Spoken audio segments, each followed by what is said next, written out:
Thank you. Good afternoon. I'm sure everyone's heard of Shark Tank, and Shark Tank is where companies go up and present their ideas, and it's for investment of equity. And what I'm going to be speaking about today is debt. So debt versus equity. Basically, equity is needed, but I guess we would call pre-revenue. But once you have revenue, debt can come into play. And that's the talk today about non-bank commercial finance. Liquid Capital Express, basically, we're a non-bank finance company where the banks are the primary lenders and we are secondary lenders. So we do lending in addition to the banks, sometimes on top of the bank, and sometimes in lieu of the bank. We're located in New Jersey, but Liquid Capital has 80 offices throughout North America, Hong Kong, China, Canada, and so forth. So what is non-bank commercial financing? Well, basically, we're second-tier lenders, where the banks are the primary lenders in the marketplace, but often small businesses don't qualify, either because they don't have the tenure, so banks are typically looking for 3 or more years of tenure before they'll lend to you, or it's because you're dealing in international. International is a big area where commercial finance companies play. So we do import-export financing as well as domestic financing. So we don't compete with the banks on deposits, on traditional credit lines. We're dealing more on the asset-based side. So often our rates are higher than the banks because it's risk-based. We're often dealing with collateral that is accounts receivable, inventory, machinery and equipment, and such, where the banks often are dealing with real estate. When they're doing business lending, they're often dealing with, do you have a piece of property that you can put up as collateral? So we're dealing with weaker collateral. Accounts receivable is an intangible. We're dealing with an intangible asset as part of our collateral base. Often, credit insurance is used by the lender in order to make the transaction happen. So if you're selling to India, or if you're selling to China, and you don't know that company, and the commercial finance company finds that credit a little weak, they may insure that risk, and to ensure that everyone can safely do that transaction. So typically, we don't rely on traditional credit metrics, such as tenure, how long you've been in business, credit scores, and financial ratios for credit qualification. So that allows for startups and companies with low credit scores, companies with negative net worth, and losses are often acceptable risks. We understand that growing companies not necessarily have profits. They don't necessarily have net worth within the company. And those are things that banks look for. There are many trustworthy and reliable sources for commercial financing, and often many of the programs can be decided upon within 1 to 3 business days. So they're quick. Credit and collection services are often included. Usually a small business is not going to have professional credit and collections people, and that's what we bring to the table as well. So that's what non-bank commercial financing is. What are the different types? Well, there are 4 major types of commercial finance I'm going to talk about today. Factoring of accounts receivable. That is the most popular form of financing today after the financial crisis. Since the financial crisis, banks are lending to small businesses on loans less than $1 million in credit line at half the rate that they have historically. What's replacing that is factoring of accounts receivable. And that's when the lender, the commercial finance company, actually purchases the accounts receivable. I'm going to go into some details of that. Then there's purchase order financing. This is a very unique tool.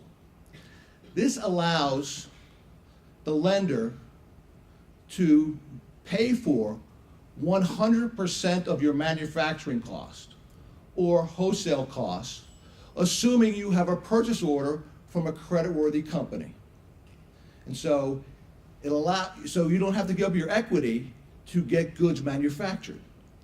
Purchase order finance can do that for you. Then we're going to talk about asset-based lending. Asset-based lending is for more established firms, where we're lending against the receivables, the inventory, and the equipment, and generally for companies that need more than $1 million. And then there's trade credit finance. Again, more for more established, credit-worthy firms. But I'll touch on that for a little bit. So getting into the most popular program is factoring. And so it's the purchase of international and or domestic accounts receivable, generally up to 85% of the value of those receivables.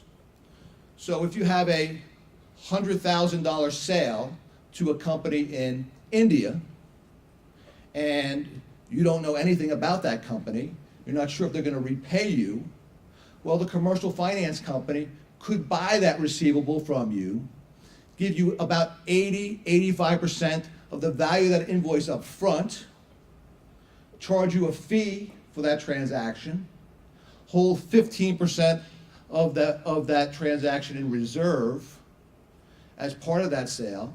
When the company in India pays, they return the reserve. And so in order to qualify, you really don't need a personal credit score. There are no term contracts associated with this, which means you can get out of these transactions at any time. No termination fees, no hidden costs. There are two different types of factoring. There's recourse, which means that the company is responsible for the payment. The company at hand, who is selling the paper, selling the invoice, is responsible for that transaction. Non-recourse means that the finance company is responsible. So both typically exist in the marketplace. International invoices can be factored, and often, if you go to a bank, even if a company is 5 years old and they have a bank line, and there's an international receivable involved, the bank will not lend against that international receivable. So we work with banks as well, and we'll finance the international portion of the portfolio, and the bank finances the domestic portion of the portfolio. Obviously, if there's invoices involved, it's got to be B2B. Progress billing is often an issue, but generally international doesn't involve progress. Often reporting systems are involved, and as I already mentioned, credit and collections are often included as part of the process. So that's factoring in a nutshell, and please hold your questions to the end.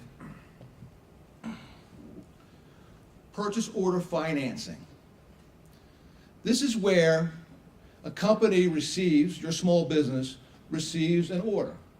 Let's say the order's for $100,000. And you need to get goods manufactured in China in order to meet the criteria of that purchase order.